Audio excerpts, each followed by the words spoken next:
नमस्ते दोस्तों। Classic books bye audio पिटारा में आपका स्वागत है। बेहतरीन ऑडियो बुक सुनने के लिए हमारा चैनल सब्सक्राइब करें और बेल आइकन दबाना ना भूलें ताकि आपको हर अपडेट मिलता रहे।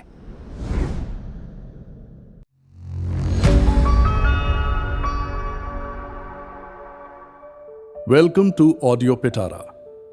आप सुन रहे हैं टॉल्स्टॉय की कहानियां मेरी यानी कृष्ण उपाध्याय की आवाज में। अंडे के बराबर दाना। एक समय खेलते खेलते नदी में से बालकों को अंडे के बराबर अनाज का एक दाना मिला। पास में एक राही जा रहा था। उसने एक आने में मोल लेकर उस दाने को किसी राजा के हाथ बेच दिया। राजा देखकर बड़ा चकित हुआ। सारे मंत्रियों को एकत्र करके उनसे पूछने लगा कि ये क्या है। कोई न बता सका। राजा ने उसे खिड़की पर रख दिया। एक दिन मुर्गी ने आकर उस दाने में छेद कर दिया। तब मंत्रियों ने जाना कि वो अनाज का दाना है। राजा ने अपने राज्य के समस्त विद्वानों को आज्ञा दी कि खोज लगाएं कि ऐसा दाना किस देश में उगता है। विद्वानों ने पुस्तकें छान मारी पर कुछ पता न चला। उन्होंने आकर राजा से निवेदन किया कि महाराज, हमारी पुस्तकों में इस दाने की कहीं व्याख्या नहीं मिलती। किसी किसान को बुलाकर पूछना चाहिए। राजा ने सेवक भेजकर एक किसान को बुलाया। किसान बूढ़ा, कुबड़ा, पीत बदन, मुंह में दांत, पेट में आंत, आंखों से अंधा, कानों से बहरा, दोनों हाथों में लाठियां लिए गिरता पड़ता राजा के सामने आया। राजा हाथ में दाना लेकर, तुम बतला सकते हो कि ऐसा दाना किस देश में उत्पन्न होता है? तुमने ऐसा दाना कभी मोल लिया है अथवा अपने खेत में बोया है? किसान दाना टटोलकर, मैंने तो यही साधारण दाने देखे हैं। शायद मेरे पिता को कुछ मालूम हो, उनसे पूछकर देखिए। राजा ने उसके पिता को बुला भेजा। पिता के हाथ में एक लाठी थी। वो बेटे से अच्छा था। आंख कान ने भी जवाब नहीं दिया था। राजा दाना दिखाकर, बाबा, ये दाना किस देश का है? तुमने ऐसा दाना कभी खरीदा या बोया है?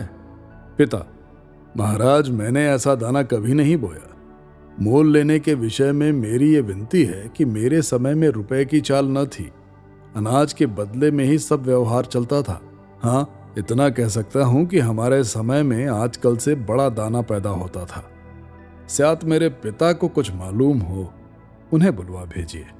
राजा ने उसके पिता को बुलवाया। वो हट्टा कट्टा, नक्श से ठीक, हाथ में लाठी, नसोटा, राजा के सामने आया। राजा ने उसे दाना दिखाया और पहले की भांति वही प्रश्न पूछा। बूढ़ा हाथ में दाना लेकर, स्वामी, ये दाना मैंने बहुत दिनों बाद देखा है। चखता हूं। हाँ, ठीक वही है। राजा, भला ये बतलाओ कि ऐसा दाना कब और कहां होता था? तुमने ऐसा दाना मोल लेकर कभी अपने खेत में बोया था? बूढ़ा, मेरे समय में सब जगह ऐसा ही दाना होता था।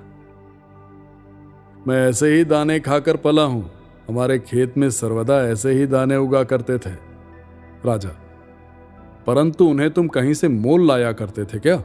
बूढ़ा, महाराज, उस समय मोल लेने अथवा बेचने का पाप कर्म कोई नहीं कहता था। हम रुपए का नाम तक नहीं जानते थे। सबके पास काफी अनाज होता था। राजा, तुम्हारे खेत कहां थे? बूढ़ा, परमात्मा की पृथ्वी हमारे खेत थे।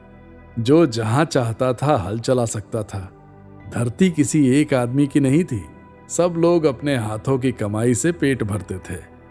राजा, अच्छा, ये बतलाओ कि उस समय धरती ऐसा बड़ा दाना क्यों उत्पन्न करती थी और अब क्यों नहीं करती? दूसरी बात, तुम्हारा पोता 2 लाठियों के सहारे चलता है, तुम्हारा बेटा 1 लाठी के सहारे, और तुम बिना सहारे के चलते हो। तुम्हारी आंखें अच्छी हैं, दांत एक भी नहीं टूटा। ये बात क्या है?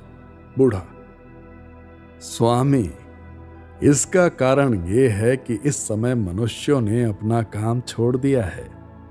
दूसरों की कमाई से अपना उदर पालन करते हैं। प्राचीन समय में लोग परमात्मा की आज्ञा पालन करके अपने हाथों से प्राप्त हुई वस्तु को ही अपनी वस्तु समझते थे। दूसरों की कमाई पर हाथ नहीं बढ़ाते थे।